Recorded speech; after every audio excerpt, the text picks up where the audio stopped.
Hi everyone. In today's tutorial, we will show you how to transfer your bookmarks from one computer to another. This is useful if you are switching devices or want to keep your favorite websites synchronized. We will guide you through how to export and import bookmarks easily.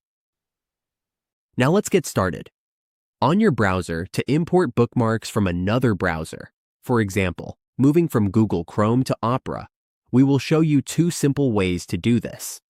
The first way is to use Sync. All we need to do is go to Settings.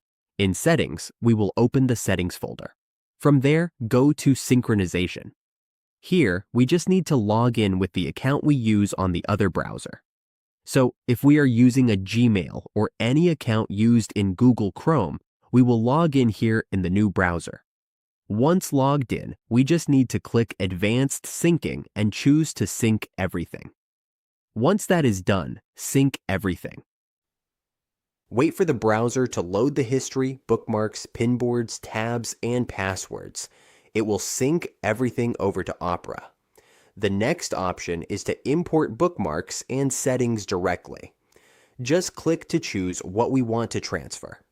To transfer bookmarks and settings from Chrome to Opera, click Chrome, and then click Import.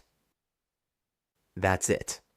We have successfully transferred the bookmarks to the new computer. All favorite websites are now ready to use on the device.